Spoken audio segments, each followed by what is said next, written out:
하나님이 여기 계십니다. 그것으로 충분합니다. 이렇게 서로들 격려하고 인사하고 한 번 더 인사하시죠. 하나님이 여기 계십니다. 그것으로 충분합니다. 그렇습니다. 하나님이 우리가 함께 하시는 것으로 충분합니다. 우리가 살아가면서 그것을 많이 잊어버리죠. 그래서 하나님 외에 다른 것들을 우리가 구하지만 결국 하나님은 내가 여기 있잖아 이렇게 말씀하십니다.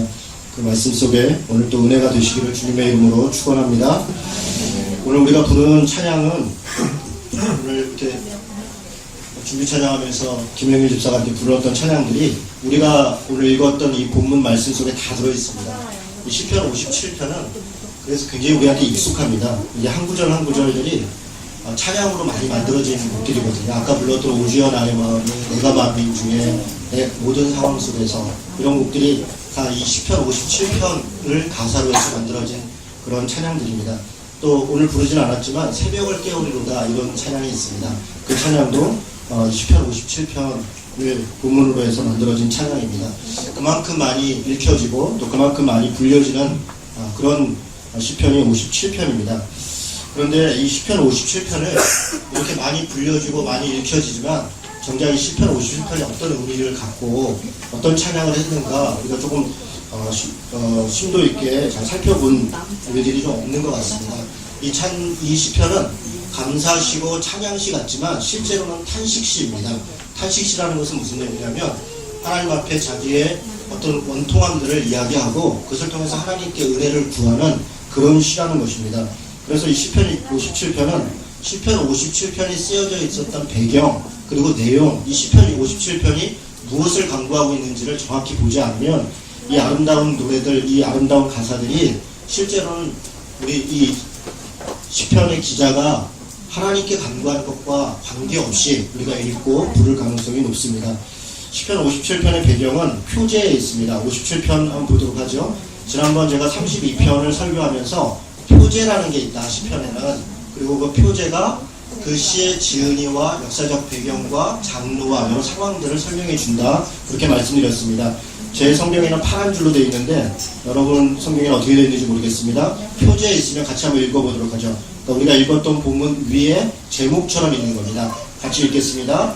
다윗의 믹담시 인도자를 따라 발다스엣의 맞춘 노래 다윗이 사울을 피하여 불에 있던 때에 그렇습니다. 이게 이 시의 배경이고 지은이고 그리고 그 상황을 설명하는 표제라는 것입니다. 하나씩 잠깐 보죠. 다윗의 믹담시 다윗의 믹담시라는 것은 다윗이 이 시의 저자라는 겁니다. 그런데 믹담시라는 말은 믹담이라고 하는 말이 돌에 새기다 이런 말입니다.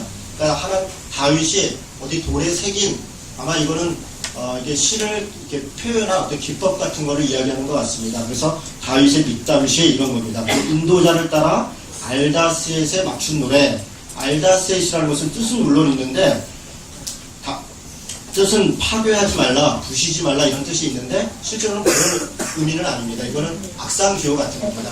우리 요즘 이렇게 찬송가 같은 데 보면 여리게, 세게 이런 거 있지 않습니까? 점점 세게 이렇게 느리게, 빠르게 이런 것처럼 알다스엣 아마 파괴하지 말라 이런 거 보니까 조금 부드럽게 아마 그렇게 불러라 혹은 읽어라 그런 의미인 것 같습니다.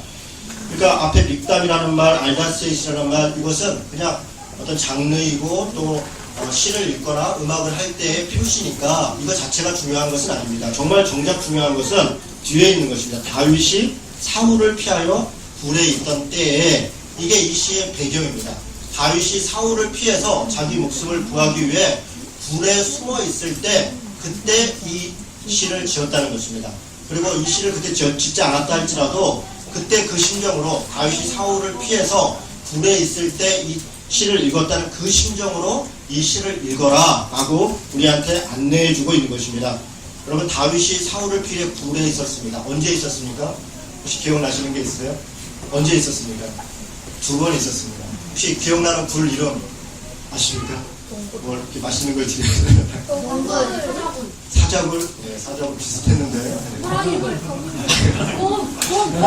그리고 아둘람굴 기억나십니까? 아둘람굴. 네, 아둘람굴. 사무엘상 22장에 보면 아둘람굴에 있었다 이런 게 있습니다. 또 하나 있습니다. 24장에 보니까 엔게디 요새 혹은 그 밑에 가면 엔게디 굴 이렇게 되어 있습니다. 그러니까 굴이라는 말과 요새라는 말은 사실은 같은 단어입니다. 그래서 번역할 때 어떤 곳에서는 요새라고 번역을 하고 어떤 데서는 굴에 번역을 한 겁니다. 물론 굴이 있었습니다. 굴 속에 숨어 있었고 물론 사울이 굴에 있는 다윗을 죽이려고 왔을 때 다윗이 사울을 살려주기도 하고 그런 일들이 있었지요. 그러나 그것이 어느 그냥 특정한 작은 굴만 얘기하는 게 아니라 그들이 함께 있었던 어떤 지역을 의미합니다. 어쨌든 이 두 가지 중에서 제가 볼 때는 이것은 아둘람 굴을 배경으로 한 것이다 이렇게 보입니다. 물론 엔게디 굴 그것도 여러 가지 상황과 내용을 볼 때 뭐 비슷하게 볼 수 있는데요. 아둘람 굴에 있을 때 이 시를 졌다 그렇게 읽을 수 있다고 보입니다. 그러면 다윗은 왜 아둘람 굴에 있었나 그 배경을 좀 볼 필요가 있습니다. 여러분 다윗이 민족의 영웅이었지 않습니까? 골리앗을 죽이고 민족의 영웅이 되었습니다. 그런데 문제는 사울입니다. 사울이 민족의 영웅이 됐고 민족 앞에 역할을 했던 다윗을 이제 의심하기 시작하는 것이죠. 저가 나를 패하겠구나. 나 대신 왕이 되겠구나. 물론 다윗은 그런 소명을 받은 사람이었고 그렇게 기름 부음을 받은 자였습니다. 사울은 다윗을 죽이려고 합니다. 여러 번 죽이려고 했고 지금 이 아둘람굴에 들어가기 바로 전에는 사울이 다윗에게 창을 던져갖고 죽이려고 합니다. 그래서 그것을 살짝 피하는데 피한 다음에 그 사울의 아들인 요나단의 도움을 받아서 가까스로 어디로 도망을 가냐면 노비라고 하는 데로 도망을 갑니다. 노비라고 하는 지역에 도망을 갔는데 노비는 누가 있었냐면 아히멜렉이라는 제사장이 있었습니다. 그래서 아히멜렉한테 가서 그 장면을 보면 처절합니다. 다윗이 가서 배가 너무 고프니까 먹을 것 좀 주세요. 아히멜렉 제사장한테 먹을 것 좀 달라고 구걸을 합니다. 아히멜렉 제사장이 뭐 줄 게 없다. 그러니까 진설떡으로 맡긴 하나님 앞에 제사를 지낸 제사장이니까 그 성막 안에 제사를 지낸 떡이 좀 있는데 그것을 줍니다. 여러분 그건 원래 주면 안 되는 떡입니다. 그런데 그럴 정도로 다윗이 굉장히 처절해 보였고 또 다윗이 하나님 앞에 기름 부음 받은 것을 아히멜렉이 알고 있었기 때문에 그 떡을 줍니다.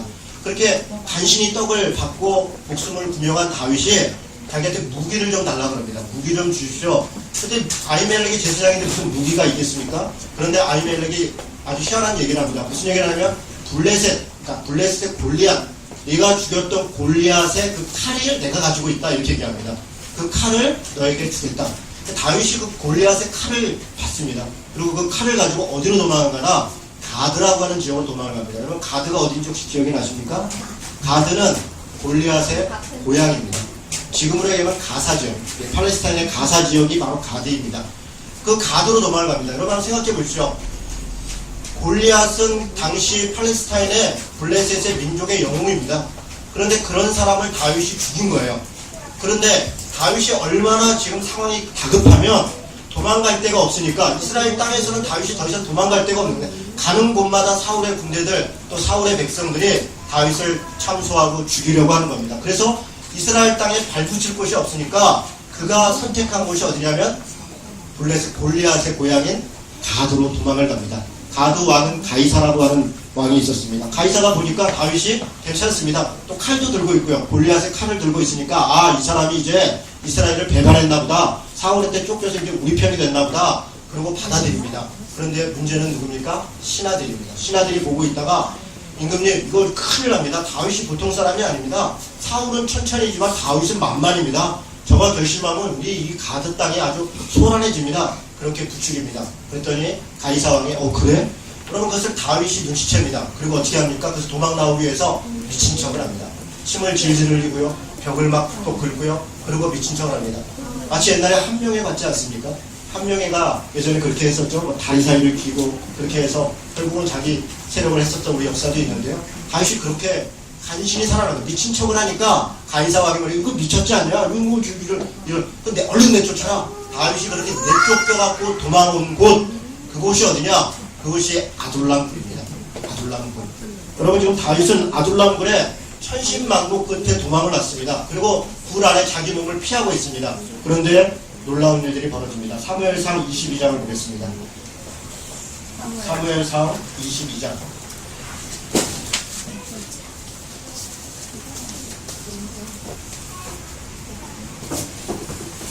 사무엘상 22장 1절부터 2절입니다. 제가 갖고 있는 성경은 446페이지입니다. 446쪽입니다. 우리 친구들도 성경 찾으면 좋겠는데 같이 읽겠습니다. 읽습니다.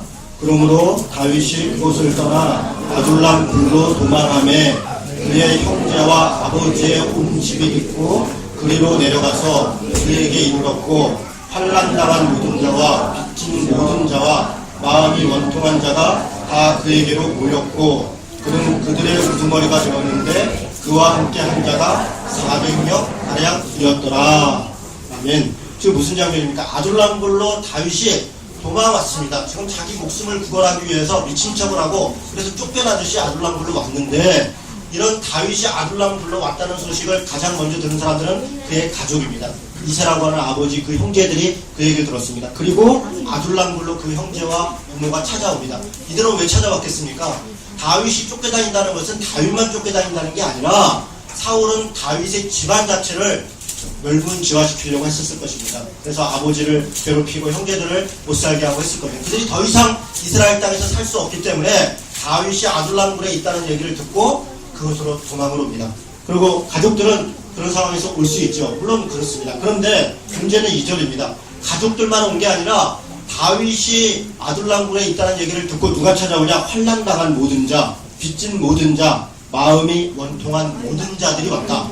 그리고 환난당하고 빚지고 마음이 원통한 사람들, 어떤 사람들입니까? 가장 인생의 밑바닥인 사람들, 그 사회 가운데 억압받은 사람들입니다. 그런데 이런 사람들이 몇 명이나 되냐? 400명이나 됐다는 겁니다. 20세 이상의 남자만 400명입니다. 아마 여자들과 아이들까지 합치면 2000명가량 되는 사람들이 몰려왔다는 거예요. 다윗에게로. 여러분, 이들이 다윗이 하나님 앞에 기름 부음을 받았다. 그래서 다윗의 왕이다. 내가 저를 따라가면 살 수 있다. 물론 그런 마음이 있었을지 모르겠습니다. 그런데 이들이 이곳에 온 것은 더 이상 이스라엘 땅에 살 수가 없다는 것을 얘기하는 겁니다. 사울의 정치가 사울이 지금 다스리고 있는 것이 많은 사람들을, 가난한 사람을 더 가난하게 하고 억압받는 사람들을 더 억압받게 하고 도저히 사울 밑에서는 살 수 없는 사람들이 다윗을 통해서 마지막 희망의 끈을 붙잡고 온 곳이 아둘람굴이라는 것입니다. 아둘람굴에 다윗조차도 지금 살기 어려운 그조차 도망나가 있는 그 사람한테 마지막 지푸라기를 잡는 심정으로 옷 쫓아온 사람들, 환난당한 사람들, 원통한 사람들, 빚진 사람들, 이렇게 오갈 데 없는 사람들이 모여들었습니다. 여러분, 다윗의 심정이 어떻겠습니까? 오늘 우리가 다시 시편 57편을 오고 있습니다. 우리가 지금 읽으려고 하는 이 시편 57편의 배경은 바로 이런 장면입니다. 다윗이 지금 이런 상황 속에서 시편 57편의 시를 짓고 하나님을 찬양하고 있는 겁니다. 그의 심정이 이 시편 안에 그대로 고스란히 담겨져 있습니다. 여러분, 그런 마음, 그런 배경을 가지고 이 말씀을 다시 한번 보도록 하겠습니다. 1절 말씀을 읽습니다. 여러분, 다 같이 읽습니다. 하나님이여 내게 은혜를 베푸소서, 내게 은혜를 베푸소서. 내 영혼이 주께로 피하되 주의 날개 그늘 아래서 이 재앙들이 지나가기까지 피하리입니다. 여러분, 지금 다윗이 얼마나 다급합니까? 그러니까 뭐라고 해요? 하나님이여 이렇게 좀 외치는 겁니다. 이것이 그냥 하나님이여 이렇게 아름답게 시를 써 그러는 것이 아닙니다. 이것은 좀 다윗의 다급함이 나타나는 겁니다. 하나님이여 얘기합니다. 뭐라고 얘기합니까? 얼마나 다급했으면 내게 은혜를 베푸소서라는 것을 두 번을 반복합니다. 하나님이여 내게 은혜를 베푸소서, 내게 은혜를 베푸소서. 하나님의 은혜가 아니면 살 수 없는 다윗의 심정이 이게 그대로 그 절박함이 이 시편 가운데 있는 겁니다. 그리고 얘기합니다. 내 영혼이 주께로 피하였는데 주의 날개 그늘 아래에서 이 재앙들이 지나가기까지 피하리이다. 여러분, 이것이 다윗의 신앙 고백입니다. 하나님의 은혜를 구하는데 비록 지금 다윗이 피한 곳이 어디입니까? 지금 어디에 있다고 했습니까? 굴 속에 있다고 했습니다. 아주 앞이 캄캄합니다. 자기가 책임져야 될 사람들이 이렇게 많고 그 엄청난 책임감 속에 있는데 다윗은 지금 뭐라고 얘기하냐면 그 굴이 주님의 그늘 아래라는 겁니다. 이게 믿음의 고백입니다. 이것이 그 굴이 아니고 절망의 땅이 아니라 주님의 그늘 아래, 하나님께서 내게 태양의 그 엄청난 뜨거움을 피하게 하셔서 그늘 가운데 나를 마치 어미새가 새끼새들을 가슴에 품듯이, 그 날개 아래 품듯이 그렇게 품어주는 곳, 자기가 있는 곳이 바로 그곳이라는 것입니다. 그렇게 고백하는 것, 그것이 지금 다윗의 믿음의 고백입니다. 여러분, 다급하게 하나님의 은혜를 구하지만 다윗은 믿음의 고백을 드립니다. 주님, 이곳이, 이 자리가 주의 날개 그늘 아래에 있는, 그래서 이 재앙들을 물러나게 하는 바로 그런 곳입니다 라고 고백하고 있는 겁니다. 2절을 얘기합니다. 내가 지존하신 하나님께 부르짖으며 곧 나를 위하여 모든 것을 이루시는 하나님께로다. 다윗은 하나님께 부르짖습니다. 그래서 확신합니다. 주님께서 나를 위하여 모든 것을 이루실 것이다. 여러분, 이것은 내가 기도하면 무조건 모든 것을 이루어준다는 기복적인 신앙을 의미하는 것이 아닙니다. 여러분, 내가 기도하면 하나님은 당연히 내게 들어주실 것이다, 그런 얘기를 하는 것이 아닙니다. 오히려 하나님의 뜻에 내가 순종하고 그것을 통해서 하나님께 나아가겠다고 하는 순종의 신앙의 고백입니다. 여러분, 욥기 23장에 보면 이런 말씀이 있습니다. 23장 14장에 하나님께서 주께서 작정하신 일을 이루실 것이다. 하나님께는 이런 일이 많이 있느니라. 하나님은 우리에게 작정하신 일을 이루십니다. 각 사람에게 하나님이 인도하심과 구원하심과 그 삶을 인도하심들을 하나님은 작정하셨고 그것을 반드시 이루신다는 겁니다. 문제는 무엇입니까? 우리의 믿음이 없음입니다. 하나님은 우리 삶을 인도하시고 우리를 이끄시는데 우리는 그것을 의심하는 것입니다. 그것에 좌절하고 절망하는 것입니다. 다윗의 고백은 그런 고백입니다. 내가 지존하실 하나님께 부르짖으며 그러면 주께서 이 모든 것을 이루어 주실 것이다. 다윗의 고백입니다. 여러분, 3절 말씀 같이 읽도록 하겠습니다. 같이 읽습니다. 그가 하늘에서 보내사 나를 삼키려는 자의 비방에서 나를 구원하실지라. 하나님이 그의 인자와 진리를 보내시려다. 그리고 고백합니다. 그가 하나님께 믿고 그를 순종하고 하나님께 따르고 하나님이 이 재앙을 내게 물리치실 것이라는 하는 고백이 확신이 어디서 나오는가를 3절이 이야기합니다. 그가 하늘에서 보내사, 하늘에서 무언가를 보내서 나를 구원하실 거라는 겁니다. 이 상황에서, 이 재앙에서 나를 벗어나게 하실 것이라는 겁니다. 그 보내는 게 뭡니까? 하나님이 그의 뭘 보낸다고 합니까? 인자와 진리를 보내시리로다. 여러분, 인자가 무엇입니까? 인자는 사람의 아들, 예수 그리스도를 얘기하는 게 아닙니다. 인자는 긍휼을 이야기합니다. 헤세드라는 겁니다. 헤세드. 하나님이 긍휼하신 불쌍히 여기심을 보내주신다. 진리는 무엇입니까? 진리는 에메트라는 게 진실함, 진리, 진정함, 옳음, 바름을 보내주신다는 겁니다. 지금 다윗은 억울하다는 겁니다. 자기가 쫓겨다니고 하는 것이 내가 잘못해서가 아니라 애매하게 고난을 받는 것입니다. 사울이 자기의 자격지심 때문에 지금 다윗을 죽이려고 자기만 죽이려고 하는 것이 아니라 자기 부모와 가족과 그리고 자기를 따르고 있는 사람들을 애매하게 고난하고 있는 겁니다. 그래서 그는 도망을 갔습니다. 굴 속에 도망와 있는 겁니다. 그가 지금 바라는 것은 그것이 회복되는 건 물론 바라지만 자기를 불쌍히 여기고 하나님께서 나를 불쌍히 여기시고 나에게 은혜를 주시고 이것이 옳은 것으로 회복되게 하는 것, 그것이 구원이다. 그렇게 고백하고 있는 것입니다. 그가 하늘에서 무엇을 보냅니까? 인자와 진리를 보내시겠다. 우리가 구해야 될 것도 바로 이런 것입니다. 하나님, 나를 좀 불쌍히 여겨주십시오. 여러분, 우리가 무엇을 구하고 있습니까? 내 삶의 자리에 있는 내 삶의, 내 마음의, 내 고통에 그것을 하나님이 알아주시면 그것으로 되는 것입니다. 그리고 내가 하나님 앞에 온전히 서려고 하는 그 마음을 주님이 알아주시면 그것으로 되는 것입니다. 우리가 그것으로 인해서 우리의 구원이 이루어지는 것입니다. 여러분, 4절 얘기합니다. 내 영혼이 사자들 가운데서 살며, 지금 다윗의 고통을 얘기합니다. 다윗이 이렇게 믿음으로 고백한다 할지라도 그가 아무런 고통이 없고 그런 평안하고 그런 얘기를 하는 것이 아닙니다. 다윗은 이렇게 믿음으로 고백하지만 그가 처해 있는 상황은 어떻습니까? 내 영혼이 사자들 가운데서 살며 내가 불사르는 자들 중에 누웠으니 곧 사람들의 아들들 중에라. 여러분, 사자들이라고 표현했습니다. 사자는 사냥을 할 때 혼자 하지 않습니다. 사자는 무리를 지어서 사냥을 하는 짐승입니다. 그래서 지금 이 표현은 무슨 표현입니까? 사방에 적들이 있다는 겁니다. 지난번 우리 32편에 지난번에 우리 시편 3편 금요기도 때 나눌 때 봤었죠. 어떤 말씀이 있습니까? 여호와여, 어찌하여 대적이 이렇게 많습니까? 이게 다윗의 탄식입니다. 어찌하여 나한테는 대적이 이렇게 많습니까? 여러분, 지금 그런 얘기입니다. 사방에 죽이려고 하는 사람들이 에워싸고 있습니다. 그리고 불사르는 자들 중에 내가 누워 있습니다. 그리고 그들은 얘기합니다. 그들의 이는 창과 화살이요 그들의 혀는 날카로운 칼 같도다. 여러분, 끔찍하지 않습니까? 그들이 조롱하고 비방하는 소리가 마치 창과 화살이 나를 찌르는 것 같다는 겁니다. 창과 화살이 나를 찌르는 것 같다는 겁니다. 그의 혀들은 얼마나 날카로운지 그 말이 그냥 지나가는 말 한마디씩 하는 정도가 아니라 나를 쫓아다니면서 정말 이렇게 얘기한다는 겁니다. 여러분, 다윗이 이런 조롱을 받았습니다. 여러분, 다윗이 한번 생각해 보십시오. 17살 정도 됐을 때 하나님 앞에 기름 부음을 받았습니다. 이스라엘의 왕이라고 그렇게 하나님 앞에 인정을 받았습니다. 이제 뭐가 된 것 같았습니다. 여러분, 다윗은 사실은 그냥 평범한 목동이었습니다. 그가 무슨 왕위를 창탈하려고 노력했거나 뭐 준비했거나 그런 사람이 아닙니다. 그냥 아버지 가족들과 평화롭게 살았고 그렇게 자기에게 주어진 일에 최선을 다해 살았던 그런 우리 요 앞에 있는 우리 아이들 같은 이런 아이였다고요. 그런데 어느 날 하나님이 일방적으로 그를 택했습니다. 그를 택해서 그에게 기름 부음을 줬고 그에게 그 역할을 맡겼습니다. 그런데 그러면 하나님께서 길을 좀 선하게 인도하시고 평안 가운데 인도해 주셔야 되는 거 아닙니까? 웬걸요? 다윗은 그날부터 쫓겨다니기 시작합니다. 그날부터. 여러분 골리앗을 죽였으니까 민족의 영웅이 된 거 아닙니까? 자기 그 믿음으로 한 거 아닙니까? 죽기를 각오하고 민족을 위해서 일을 했는데 그랬던 다윗은 그때부터 쫓겨다니기 시작해서 무려 10년이나 쫓겨다닙니다. 10년 세월이 그냥 뭐 이렇게 어디 이렇게 간 게 아니라 아까 말씀드린 것처럼 적국에 자기 몸을 숨겨야 될 정도로 그렇게 많은 사람들이 조롱합니다. 비난합니다. 너 뭐 하나님의 아들이라더니 뭐 그게 뭐 지금 네 꼴을 봐라. 네 꼴을 봐라. 네가 골리앗을 죽였어?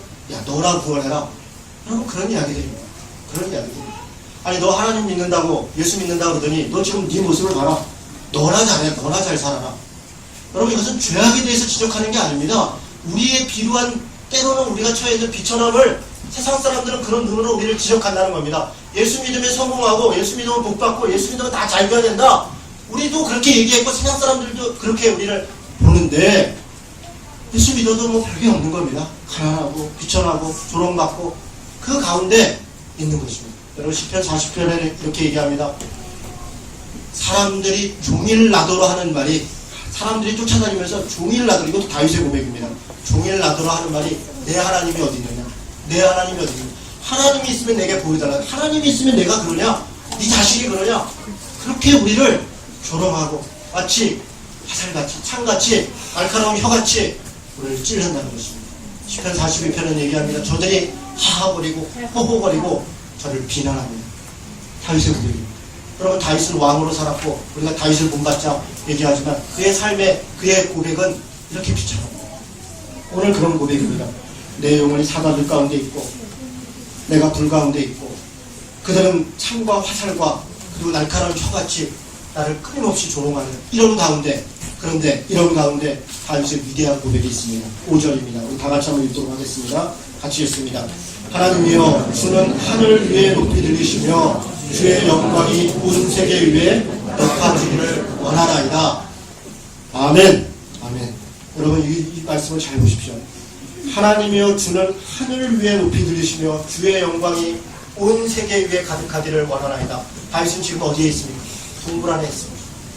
우리는 오늘 다윗의 시편 57편을 살펴보았습니다. 다윗의 상황은 그렇게 달라지지 않습니다. 그 이후에도 그가 책임져야 될 것들은 너무나 많았습니다.